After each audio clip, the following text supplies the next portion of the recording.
ஓம் சைராம், ஜெய் சைராம். என் அன்பின் பிரியமே, உன் மனதில் என்ன தோன்றுகிறதோ அந்தந்த விருப்பங்களை பூர்த்தி செய்பவன் நான். உனக்கு இக உலகில் நல்வாழ்வும் பர உலகில் மேன்மையும் மோட்சமும் அளிக்கக்கூடியவன் நான். உன்னுடைய விருப்பம் என்னவென்று உன் சாயப்பாவான என்னிடம் சொல். அப்பா, நான் ஓயாமல் ஓடிக்கொண்டு இருக்கிறேன். இன்னும் எப்போது எனது துயரங்கள் அகலும்? எப்படி என் பிள்ளைகளை நான் கரை சேர்ப்பேன்? எனக்கு ஓய்வே இல்லையா? தன் கையே தனக்கு உதவி என்று நான் தினமும் ஓடிக்கொண்டு இருக்கிறேனே. என்னை கை தூக்கிவிட ஒருவர் கூட இல்லையே என்று நீ புலம்புகிறாயல்லவா?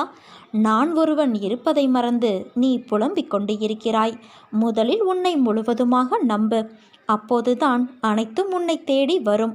நீ எதிர்பார்த்து காத்திருக்கும் அனைத்தையும் நான் உனக்கு வழங்கப் போகிறேன் குழந்தையே. கஷ்டங்கள் தொடர்வது ஏன்? பாபாவை மட்டுமே வணங்குகிறோம். அப்படியிருந்தும் இந்த கஷ்டங்கள் தொடர்வது ஏன்? இதை நிவர்த்தி செய்வது எப்படி? இந்த கஷ்டங்கள் வருவதற்கு காரணம் அவரது அனுக்கிரகம்தான்.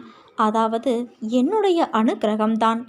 தன் மகன் நன்றாக இருக்க வேண்டும் என்பதற்காக தந்தையார் கண்டிப்பதைப் போல, தனது மாணவன் கல்வியில் தேர்ச்சி அடைய வேண்டும் என்பதற்காக கடுமையான தேர்வுகளை வைக்கும் ஆசிரியரைப் போல, தனது உண்மையான பக்தனை எப்பொழுதும் இறைவன் சோதனைக்கு உள்ளாக்குவான்.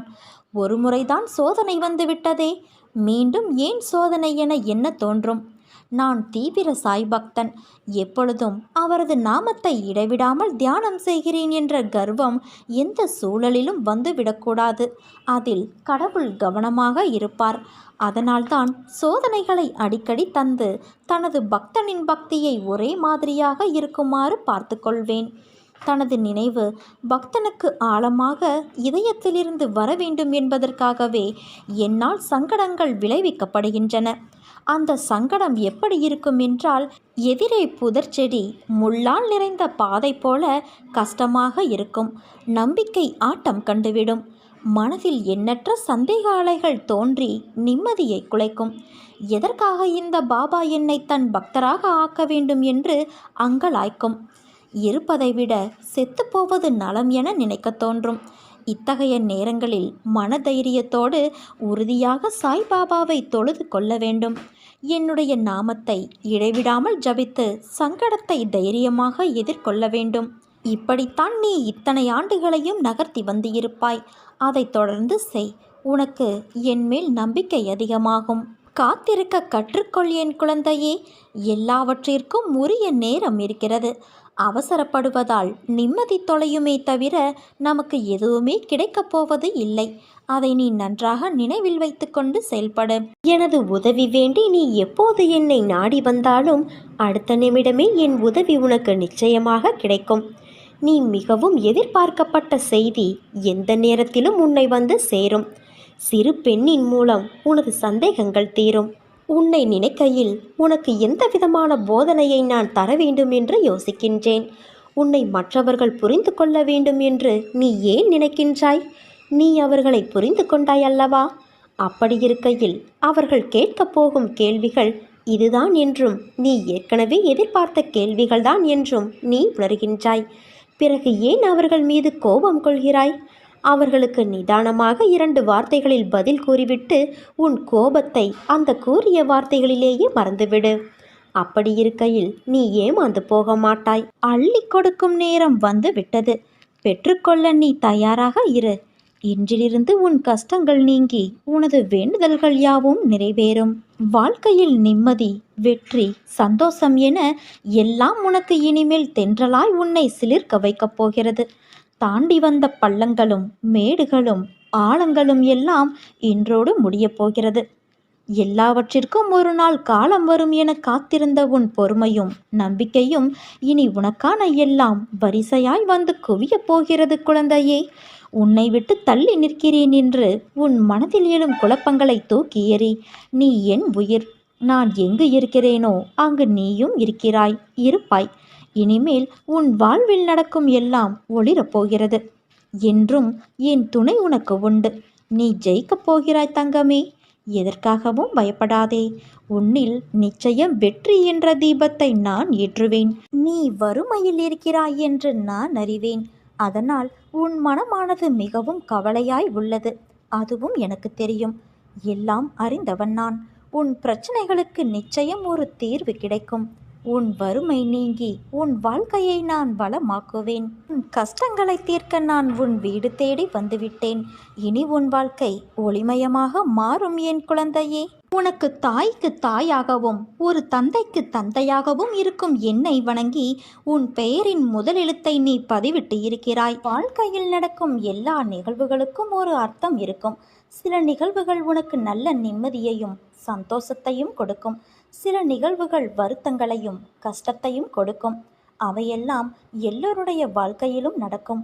ஒருவர் அதை புரிந்து கொண்டால் இன்னொருவரால் அதை புரிந்து கொள்ள முடிவதில்லை. அப்படியே நடப்பவையை புரிந்து கொண்டாலும் அதை செயல்படுத்த முடியாதவாறு கர்ம வினைகள் துரத்துகிறது, மாயை வலையில் சிக்க வைக்கிறது. என்றைக்கும் ஒன்றை புரிந்து கொள். உன் மனம் என்பது எஜமானராகத்தான் இருக்க வேண்டும்.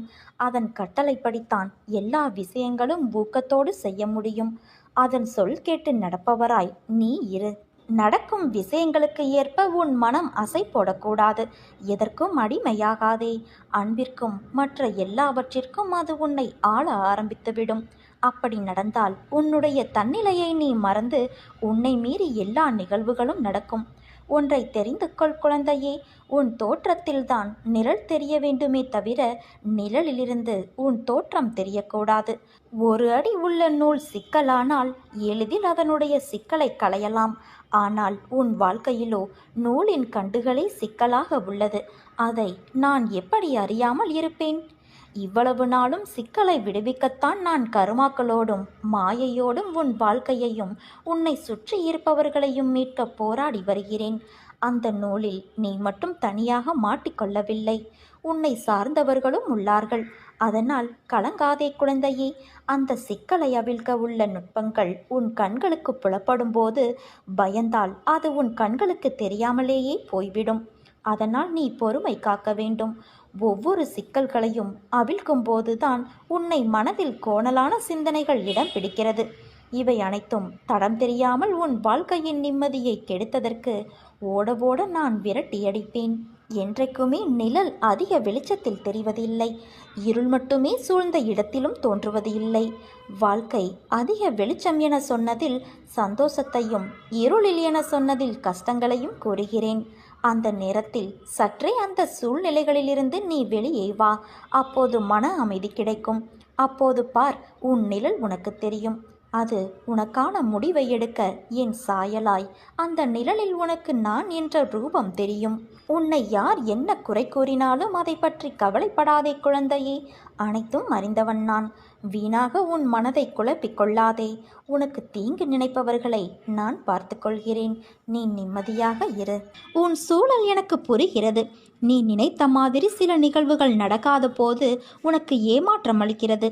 ஆனால் எல்லாவற்றிற்கும் ஒரு காரணம் உண்டு. தாமதமானாலும் சரியான நிகழ்வுகள் உன் வாழ்வில் நிகழ வேண்டும் என்று நினை. நிச்சயம் நல்லதே நடக்கும். உன்னை விழ வைத்தவர்கள் முன் நான் எழ வைப்பேன். உன்னை அழ வைத்தவர்கள் முன் நான் உன்னை வாழ வைப்பேன். உன் போராட்டம் முடிந்தது என் குழந்தையே. மிகப்பெரிய வெற்றி உனக்கு கிடைக்கும். உன் மீது நிஜமான அன்பு கொண்டவன் நான். எப்படிப்பட்ட சூழ்நிலையிலும் உன்னை நான் கைவிட மாட்டேன். நான் உன்னோடு எங்கும் எப்போதும் இருப்பேன். நான் உனக்குள் இருக்கும்போது நீ வேறு எங்கு இருக்க முடியும்? உனக்கும் எனக்கும் இடையில் தூரம் என்பது வெறும் மாயை. அதுவே சுவர் போன்ற தடையாகும். அதை தகர்த்தெறி. வாழ்க்கையில் சிலர் உன் மனதிற்கு மகிழ்ச்சியான நினைவுகளாய் இருப்பார்கள். சிலர் உன் மனதிற்கு பாடத்தை புகட்டி அனுபவத்தை உனக்கு பரிசளித்துள்ளார்கள் என்று நினை. அவர்கள் உன்னை காயப்படுத்தினால், உனக்கு துரோகம் செய்தார்கள், உனக்கு கஷ்டத்தை கொடுக்கிறார்கள் என்ற சூழ்நிலைக்கு நீ தள்ளப்பட்டால் அமைதியாக இரு. உன்மேல் படர்ந்துள்ள கர்மா என்ற தூசியை அவர்கள் துடைத்து எடுக்கிறார்கள் என்று அர்த்தம். அந்த காலத்திலிருந்து யாரும் இதற்கு தப்புவது கிடையாது. எல்லோரும் அது மாதிரியான சூழ்நிலைகளை சந்தித்துதான் ஆக வேண்டும். நீயும் தலைநிமிர்ந்து இருக்கும் காலத்தில் நுழைந்து விட்டாய். எது வந்தாலும் அதை நேருக்கு நேர் சந்தித்து துணிச்சலோடு தாண்டி செல்லும் மனது இதற்கு முன் உன்னிடத்தில் இருந்ததா என்று யோசித்துப் பார். இப்போது உன் பாதையில் நீ உன் வெற்றிக்கு தனியாய் உழைக்கத் தொடங்கிவிட்டாய். இனிமேல் நீ சந்திக்கும் எல்லாமே வெற்றி கொண்ட நேர்முகம்தான். தடைகளை தகர்த்து உன் தடயங்களால் உன் வாழ்க்கை வெற்றியாய் அமையப் போகிறது. எதற்கும் வருந்தாதே. உன்னை அழுத்தும் அனைத்தையும் தூர எறிந்து நடை போடு. உன் வாழ்வில் நீ பார்த்த சில விஷயங்கள் உன் மனதில் ஆழமாக பதிந்துள்ளது. அதையொட்டி மனதளவில் உள்ள பாதிப்புதான் உன் எண்ணங்களாய் வெளிப்படுகிறது. உன் ஆதங்கம் எனக்கு புரிகின்றது. உன்னை எப்படி மாற்றிக்கொள்வது, ஏன் இந்த நிலை எனக்கு என்று நீ விடும் கண்ணீர் அனைத்திற்கும் என்னிடம் பதில் இருக்கிறது. ஆனால் அவற்றை உண்மையான மனதோடு ஏற்றுக்கொண்டு நடைமுறைக்கு கொண்டு வருவதில் உன் பிடிவாத குணம் தெரிகின்றது. அது என்றைக்கு மறைகிறதோ அன்று நீ உன்னிடத்தில் ஆசைப்பட்ட அத்தனை மாறுதல்களும் நடக்கும். அதனால் நீ எதற்கும் பயப்படாதே, கலங்காதே. உன்னில் நிச்சயம் வெற்றி என்ற தீபத்தை நான் ஏற்றுவேன். உன் பலத்தையும் விசுவாசத்தையும் எவ்வளவு உன்னதமானது என்பதை நான் அறிவேன் என் தங்கமே. ஏங்குதல், போராட்டங்களை விடுத்து என்னையே சார்ந்திரு. நான் உன்னுடனேயே இருப்பேன். நான் உன்னுடைய தாகத்தை தீர்ப்பதற்காக வருவதற்குள் உன் மனம் சஞ்சலமடைந்து நீ எங்கெங்கோ செல்கிறாய். நான் உனக்காகவே இருக்கிறேன். பாரத்தை என்மேல் சுமத்து. என்னை சரணாகதி அடைந்தவர்கள் துன்பத்தில் விழும் தருவாயில் என் 4 கரங்களையும் கொடுத்து அவனை மேலே எழ செய்வேன். என்றும் அவனை கண்ணிமை காப்பது போல காப்பேன். என் தங்கமே, உனக்கு இன்றுள்ள பிரச்சனைகளை விட உனக்கு ஏற்படுகின்ற குழப்பங்கள்தான் அதிகம். இந்த குழப்பத்திற்கு காரணம் ஒவ்வொரு நாளும் உனக்கு கிடைக்கும் புதிய வாய்ப்புகள், உனக்கு அறிமுகமாகின்ற புதிய சூழல்கள். இதனால் இது நல்லதா அது நல்லதா என யோசித்து குழம்புகிறாயே தவிர சரியான முடிவு எடுக்க முடியாமல் திணறிக் கொண்டு இருக்கிறாய். இந்த நிலையில் இருக்கும் உன்னை சரியான இடத்திற்கு நான் அழைத்துச் செல்வேன். பிறந்த குழந்தை வெளிச்சத்தை பார்க்க கண் கூசுகிறது என்பதற்காக கண்களை மூடிக்கொண்டே இருந்தால் அதனால் கடைசி வரை உலகத்தை பார்க்கவே முடியாமல் போய்விடும். நடக்கும்போது விழுந்து விடுவோம் என பயந்து படுத்தே கிடந்தால் வாழ்க்கையில் அந்த குழந்தையால் நடக்க முடியாமலே போய்விடும். குழந்தையாயிருந்த போதே நீ உலகத்தை உற்று பார்த்தாய். அந்த பழக்கத்தால் இப்போது உன்னால் தெளிவாக பார்க்க முடிகிறது. கால்களில் சக்தி இல்லாத போதே நீ நடக்க பழகினாய். அதனால் இப்போது மான் போல துள்ளி குதித்து ஓடுகிறாய். அறியாத பருவத்தில் உன் சக்திக்கு மீறிய விஷயங்களை தைரியமாக நீ எதிர்கொண்டதைப் போலவே இப்போது எதிர்காலத்தை பற்றி அறியாத நிலையில் உள்ள போதும் தைரியமாக எதிர்கொள்ள வேண்டும். முன்பிருந்த அதே தைரியத்தை வளர்த்து கொண்டு பிரச்சனையை எதிர்கொள்ள முடியும். தொடர்ந்து முன்னேறு. எங்கு போனாலும் நம்பிக்கையும் திடமான அர்ப்பணிப்பும் இருந்தால்தான் நினைத்ததை உன்னால் சாதிக்க முடியும். நான் உன்னுடனேயே உன் மனதில் இருக்கின்றேன். நீ வாய் திறந்து கேட்காத கோரிக்கைகளையும் உன் மனமறிந்து நான் செய்து தருவேன். நடக்கவே நடக்காது என நீ நினைக்கும் விஷயத்தை நான் முடித்து தருவேன். நம்பிக்கையோடு என் நாம ஜெபம் செய். எண்ணத்தில் எண்ணெய் வைத்து நீ தொடங்கும் அனைத்து செயல்களும் கைகூடும். உன் முயற்சியை என்றும் கைவிடாதே. உன் முயற்சிக்கான பலனை நீ விரைவில் பெறுவாய். உனக்கு என்றும் பக்கபலமாக நான் இருந்து உன்னை வழி நடத்துவேன். யாரும் இல்லை என்ற எண்ணத்தை உனக்குள் ஏற்படுத்தி கொள்ளாதே. உனக்குள் நானும் எனக்குள் நீயும் இருக்கும்போது அந்த எண்ணமே தவறாகிவிடுகிறது. சதா சர்வ காலமும் நான் உன்னோடு இருக்கின்றேன். உனக்கென்ன கவலை என்று சொல்லிப்பார். உன் துன்பமெல்லாம் மறைந்து உனக்கு தைரியம் கிடைக்கும். மனசஞ்சலம் அடிக்கடி தோன்றினால் மனத்தெளிவு இருக்காது.